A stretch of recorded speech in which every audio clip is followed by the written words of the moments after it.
Having joined R.C. Brown in 2006, I trained alongside Bob Brown, the founder, who led the fund's management team since its launch in 1996. He took a small step back in 2013 when I took over as lead manager. Bob is still actively involved and a part of the Primary Opportunities team, together with Alan Beanie, who joined the team in 2009 from Principal Investment Management. As managers, we were awarded a AA Citywire manager rating earlier this year. We believe that fund managers must continually re-evaluate their processes and evolve if they are to survive in this highly regulated, ever-changing world that we operate in. Our Primary Opportunities Fund, launched in 1996, allows retail investors entry to an otherwise hard-to-access wholesale market where normally only institutions can participate. Over many years, we have honed a strategy that highlights the importance of buying into quality companies. Furthermore, we benefit from primary market discounts to the prevailing market price, whilst also negating many of the costs associated with buying in the secondary markets. This price and cost advantage creates alpha across the economic cycle. We have been managing UK assets via this process since we were founded in 1990, managing pension and charity mandates for institutional clients. R.C. Brown successfully run in excess of £100 million in this strategy. As the name suggests, the focus is on primary opportunities and acts in a similar way to a special situations fund. Although a special situations fund will specifically target distressed or weakened corporates ripe for a turnaround, we leverage our unrivaled approach to identify healthy, profitable companies that have a growth bias and pay dividends. These companies are typically seeking to raise capital for expansion, acquisition, or debt reduction. We are able to obtain a strategic foothold in these businesses and gain access to potential upside before the generalist investors are able to. We are among the few investment houses that are at the front of the queue. We have nurtured our relationship with investment banks over a number of decades. Despite the large number of opportunities presented to us, our selective approach sees us participate in just a few quality opportunities. These can occur in a number of ways and provide the catalyst for us to consider an investment. A company's listed life starts at IPO, an initial public offering, when they first list on the London Stock Exchange. We look at most IPOs that come to the London market, particularly those with a valuation in excess of £100 million, as it is prudent for us to manage the liquidity of the fund. We are highly selective, so even if we do not invest at IPO, there should be more opportunities in the future by way of a primary or secondary placing, especially if they're successful. Subsequent to an IPO, should a company require further funding for expansion or acquisition, this may take the form of a primary placing. It is also typical, following a company's success after listing, for a secondary placing, usually by a strategic seller, which is typically by private equity, founders, or management. Lastly, sub-underwriting and buying the rump of rights issues provides useful income for the fund and an opportunity to acquire quality companies at an attractive level. In 2013, a review of our process was undertaken. It was apparent that in turbulent markets, we required sufficient liquidity within the portfolio to exit positions speedily. We also needed to manage the inherent risk within the portfolio, thereby reducing volatility. Change was needed so as to avoid a repeat of the impact the 2008 market downturn had on the portfolio. It's not a year that I would want to repeat. Our small cap weighting and number of holdings were an area where we felt we could do better. There are many more opportunities found among small caps, as there are simply a greater quantity of them. More often than not, they trade on cheaper multiples than large companies, so there is protection already built in, and if you really do your due diligence, then you can limit any negative market impact. Good quality small caps over the longer term have produced excellent returns. Running our winners has seen many small caps in our portfolio grow over time to form part of our mid and large cap weightings. Therefore, we raised the market cap bar to near or close to £100 million, aiding liquidity.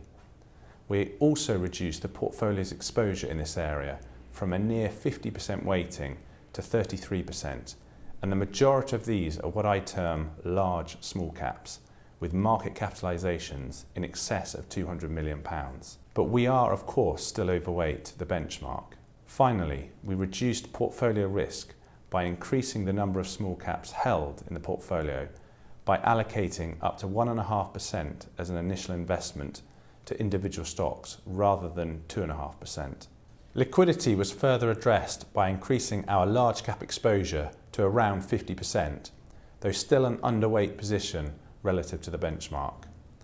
The mid cap exposure is neutral relative to the benchmark at around 15%, and we do not expect it to move significantly from this level, though it is important to highlight that we have the ability to go anywhere in the UK market where we see attractive primary opportunities.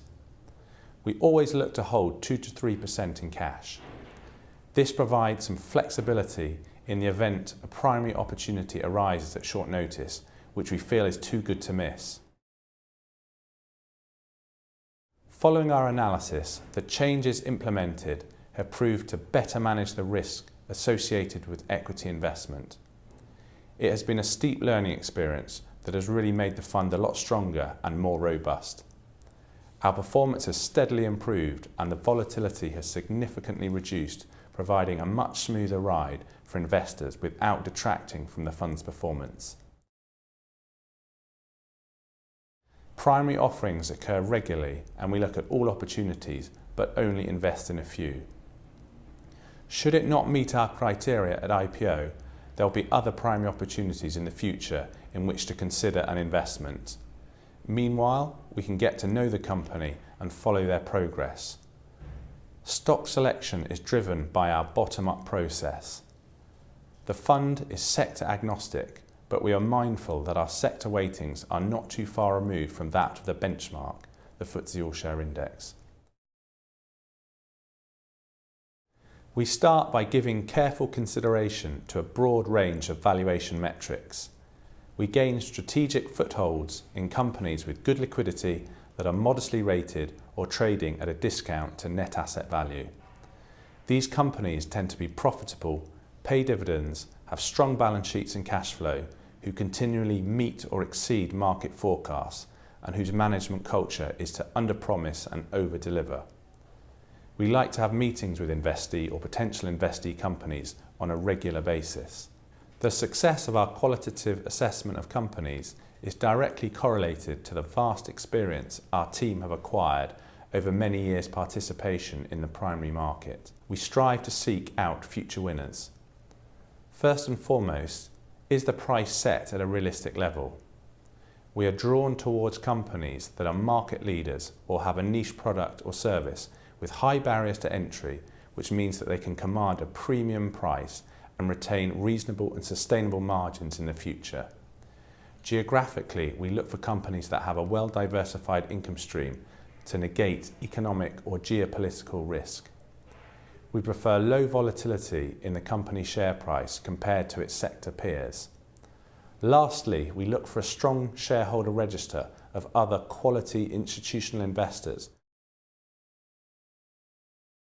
Unlike an income fund, the UK Primary Opportunities Fund does not have a strict dividend policy, but by buying into profitable businesses, nearly every stock in our fund is dividend paying. In the case of IPOs, we prefer them to have an intention of paying a dividend in the foreseeable future. We are often buying into companies with impressive growth levels who have the ability to grow dividends strongly going forward.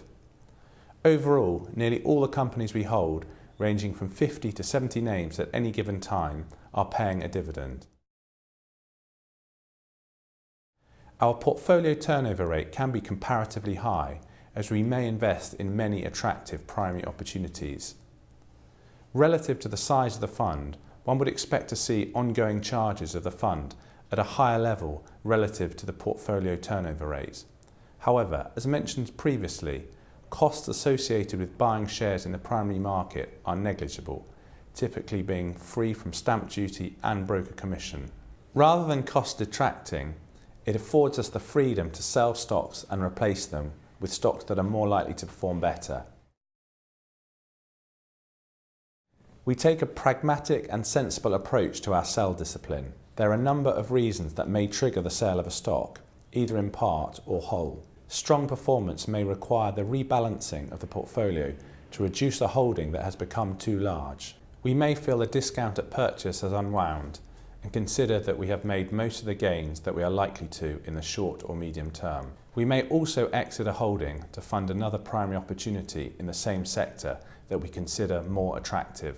Where a company disappoints or underperforms, experience has taught us that companies that start to disappoint often have further disappointments. The first cut is often the cheapest, as the saying goes. We monitor technical situations such as bare closing and inclusion in an index.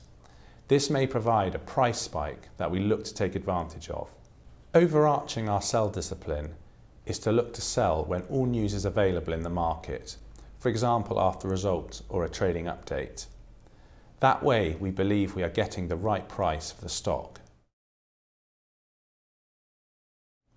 As active fund managers, investors benefit from our ability to be nimble and access opportunities as they arise. With an exceptionally long track record, our process is a proven one.